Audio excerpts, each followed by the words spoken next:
இது ஏதோ இன்னைக்கெல்லாம் ஒரு வருஷம் 2 வருஷத்துல ஆட்சியை பிடிப்பதற்காக இயக்கங்கள் தொடங்குவதை போல இல்லாமல் இதை ஒரு சமுதாய சீர்திருத்த இயக்கமாக நாம் தொடங்கினார்கள். மற்றவர்களைப் போல மற்ற இயக்கங்களைப் போல ஆட்சிக்கு வர வேண்டும் என்பதற்காக தொடக்கப்பட்ட இயக்கம் அல்ல. ஆனாலும் ஆட்சிக்கு ஒரு காலகட்டத்தில் வர வேண்டிய நிலை ஏற்பட்ட நிலையிலும் கூட தன்னுடைய கொள்கைகளை, கோட்பாடுகளை, லட்சியங்களை தொடக்க காலத்தில் அண்ணா எப்படி தொடங்கினாரோ அதை அவருடைய காலத்தில் பின்பற்றினார் என்பது மட்டுமல்ல, அவருடைய மறைவுக்கு பிறகு 50 ஆண்டு காலம் திராவிட முன்னேற்ற கழகம் என்ற அரசியல் பேரியக்கத்தை கட்டிக்காத்த அன்பு தலைவர் கலைஞர் அவர்களும் அந்த கொள்கை பிறவாமல் இந்த இயக்கத்தை வழிநடத்தினார்கள். 24 மணி நேரத்தில் 20 மணி நேரத்திற்கு மேலாக இந்த இனத்திற்காக, மொழிக்காக, தமிழ்நாட்டின் வளர்ச்சிக்காக, தமிழர்களுடைய நலனுக்காக தன்னை அர்ப்பணித்து வாழ்ந்த ஒரு மனிதர் தான் இன்றைக்கு நம்முடைய மாண்புமிகு முதலமைச்சர் அண்ணன் தளபதி அவர்கள்.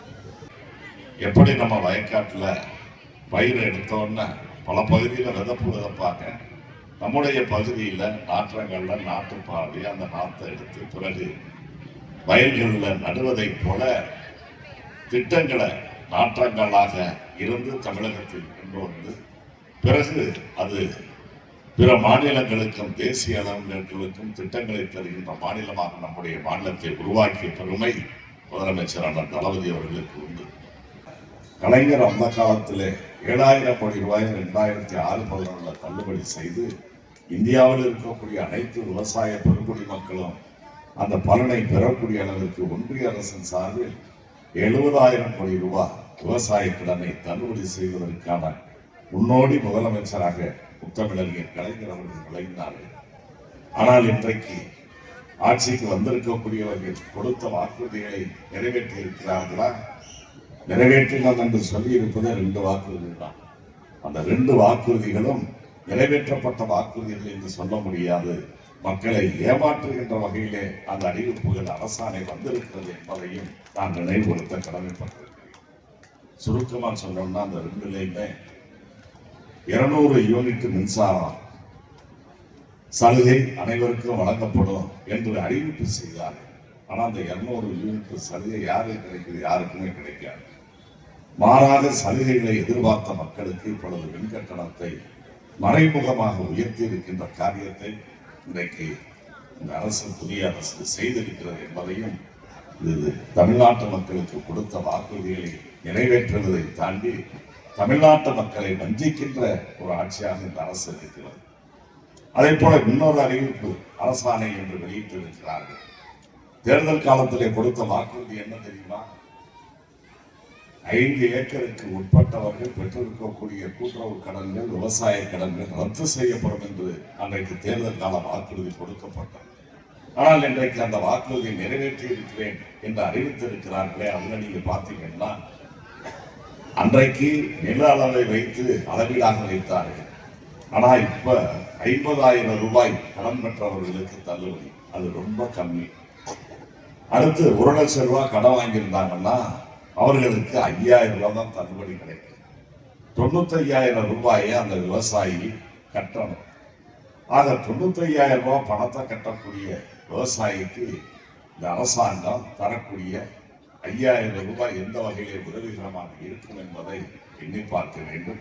23 சட்டமன்ற உறுப்பினர்கள் 2011 தேர்தலில் திராவிட முன்னேற்ற கழகத்தின் சார்பில் வெற்றி பெற்ற நேரத்திலே கூட வெற்றி பெற்ற தொகுதியில் இன்றைக்கு வெற்றி வாய்ப்பை நாம் இழந்தோம் என்றாலும் கூட நாம் எங்கே சரிக்கிறோம், நாம் எங்கே விழுந்தோம், எங்கே எப்படி விழுந்தோம் என்பதை எல்லாம் எண்ணி பார்த்து எதிர்காலத்தில் வரக்கூடிய எந்த தேர்தலாக இருந்தாலும், அது உள்ளாட்சி அமைப்புகளுக்கான தேர்தலாக இருந்தாலும், அல்லது எல்லோரும் விரும்பி இங்கே சொன்னதை போல சட்டமன்றத்திற்கான தேர்தலாக இருந்தாலும், அது நாடாளுமன்றத்திற்கான தேர்தலாக இருந்தாலும், தேர்தலில் இன்றைக்கு நாம் பெற்றிருக்கக்கூடிய இந்த பாடத்தை வைத்துக் கொண்டு எதிர்காலத்தில் எதிரிகளுக்கு பாடம் புகட்டுகின்ற வகையிலே நம்முடைய பணியை தொடர வேண்டும் என்று நான் கேட்டுக்கொள்கிறேன்.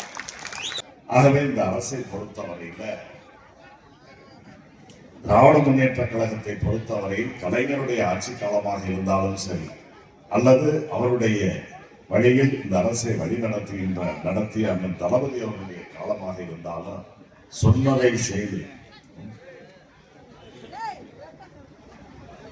ஏன் இது ஒன்றும் தேர்தல் நேரம்லாம் இல்லையே? எந்த செய்தி? ஆகவே சொன்னதை செய்து சொல்லாததையும் செய்கின்ற ஆட்சி கலைஞருடைய ஆட்சி என்று இருந்தது. அதே நிலைதான் அண்ணன் தளபதி அவருடைய காலத்தில் இருந்தது என்பதை நான் இங்கே நினைவுபடுத்த கடமைப்பட்டிருக்கிறேன். ஆனால் இப்பொழுது இருக்கக்கூடிய இந்த புதிய அரசு சொன்னதை செய்யாத ஒரு அரசாக, மக்களுக்கு கொடுத்த வாக்குறுதிகளை நிறைவேற்றாமல் ஏமாற்றுகின்ற அரசாக இருக்கிறது என்பதை நான் இங்கே நினைவுபடுத்த கடமைப்பட்டிருக்கிறேன். 2 மாத காலத்தில் இவ்வளவு பெரிய ஏமாற்றங்கள் இன்னும் தொடர்ந்து இந்த ஆட்சி எவ்வளவு நாள் நீடிக்குதோ அவ்வளவு காலம் தமிழ்நாட்டு மக்கள் ஏமாற்றப்படுவார்கள். தமிழகத்தினுடைய வளர்ச்சி பாதாளத்திலே போகும் என்பதை நான் தெரிவித்துக் கொள்கிறேன். குறிப்பா அதிமுக மற்ற கட்சிகள்லாம் பேசுறதுக்கு இப்ப புதுசா ஆரம்பிச்சு வந்தவங்கெல்லாம் கூட பேசுவதற்கு அவர்களுக்கான காரண காரியங்கள் சாதனைகள் எல்லாம் இல்லை. கூட்டத்தை முடிச்சிடுறாங்க, பேசுறதுக்கு ஆளுகள் எல்லாம் போயிடும். ஆனால் நம்மை பொறுத்தவரையில் ஏராளமான சாதனைகளை படைத்திருக்கிறோம் நமது சார்பில். அதே மாதிரி ஏராளமான ஏமாற்றங்களை இந்த ஆட்சியாளர்கள் செய்து கொண்டிருக்கிறார்கள்.